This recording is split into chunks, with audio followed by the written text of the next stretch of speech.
The Lord be with you. And with your spirit. A reading from the Holy Gospel according to Matthew.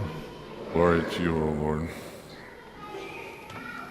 The Pharisees went off and plotted how they might entrap Jesus in speech. They sent their disciples to him with the Herodians, saying, "Teacher, we know that you are a truthful man and that you teach the way of God in accordance with the truth. And you are not concerned with anyone's opinion, for you do not regard a person's status. Tell us then, what is your opinion? Is it lawful to pay the census tax to Caesar or not?" Knowing their malice, Jesus said, "Why are you testing me, you hypocrites? Show me the coin that pays the census tax." They handed him the Roman coin. He said to them, "Whose image is this and whose inscription?" They replied, "Caesar's." At that he said to them, "Then repay to Caesar what belongs to Caesar, and to God what belongs to God." The Gospel of the Lord. Praise to you, Lord Jesus Christ.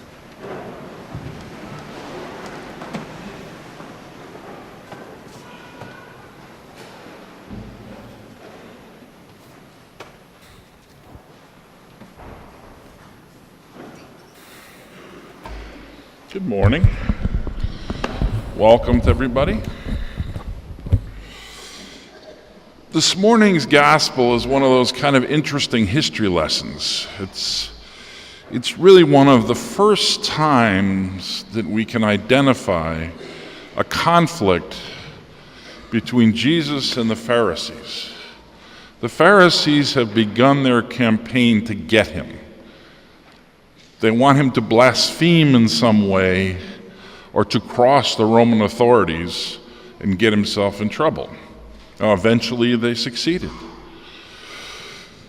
But Jesus is pretty smart in this thing and has some interesting kind of riddle answer, because they corner him. And remember the history of Israel at the time as the Romans were in control. And on the front of the Roman coin was a picture of Caesar. Caesar was considered a god. So if you paid homage to a god by paying the taxes, that was blaspheming. But he doesn't allow himself to get trapped. He says, "Give to Caesar what is Caesar's, and give to God what is God." Now those are famous words and easy to sort of pass over. But as I paused this week trying to think about it, what does it mean to us today? What is the issue that we're confronting? If Jesus was here giving a similar explanation to us, what would he say? Well, I think what he'd say is, give to the secular world the things of the secular world, and give to God what is God's. So I took a yellow pad, drew a big line down the middle of it, and said, all right, what do we have to give to the secular world? And ultimately, what we give always is our time. So let's break it down into how much we give to the secular world. We have to go to soccer practice. We have to go to football practice. We have to go to baseball practice. We have to go to softball practice. We have to go to ballet, Irish step dancing, band practice, to the bridge club, to the knitting club. We have a golf league we have to get to every week. We have board meetings and PTO meetings. We got to get to those cooking lessons. We have to have dinner with mom. We have a date night with our spouse, which is not a bad thing. We have to go shopping. We have to get our hair done. We have to have our mani and pedi.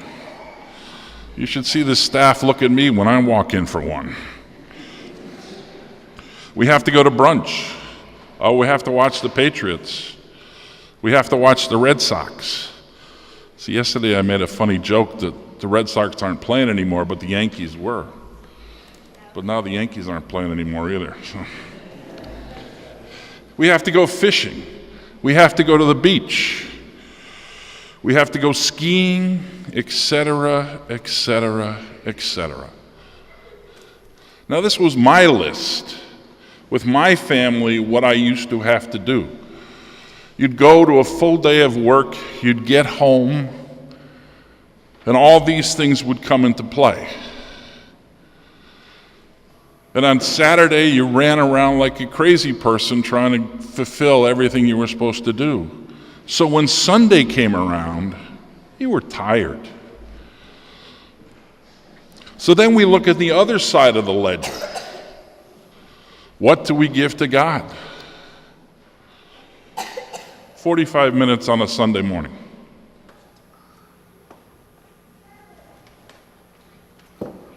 Is that fair? See, what this gospel is all about is priorities.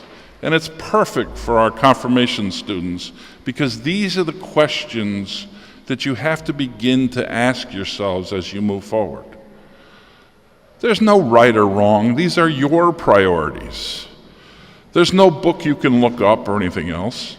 You have to figure out in your own lives what are the priorities. What do you give to the secular world, and what do you give to the spiritual world? Now, people can criticize your choices, but they're your choices. But unfortunately, in this world these days, we go about our business and we don't even think about these things. We don't make this list up of what we're trying to do. We just live. And we're so busy doing the next thing that we have to do that at the end of the week, we look back and there just was no time for God. We couldn't fit him in. We paid our taxes. We abided by the social rules. But we forgot the spiritual side of things. That's a very difficult choice to make. It's a very difficult thing for us to carve out time in our days and in our weeks to spend a little extra time on the spiritual side of life. But that's what this gospel reminds us. Because there's two parts of it. We always remember, give to Caesar what is Caesar. We use that to pay our taxes and to argue our government and everything else. But the last sentence of the gospel is, give to God what is God. And I suspect that if you went through this and found your own ledger of what you do or don't do, it may be imbalanced like mine was. And that's when you have to pause a bit and say, maybe we can do without some of these things. In my life, I decided to go without pedicures for a while, but I miss them. It's just the type of thing that calls each of us back and says, pause for a minute. Think about this stuff. Where are you going to spend your time in the week ahead? What's going to be most important to you? And more importantly than that even is, am I going to be aware of what I am doing? And am I going to step back occasionally and reflect? Because it's really the reflection that we need. The reflection that we do in our everyday lives, we go through in our business lives and everything else, establishing priorities. Well, somehow we have to figure out a way to make God one of our priorities.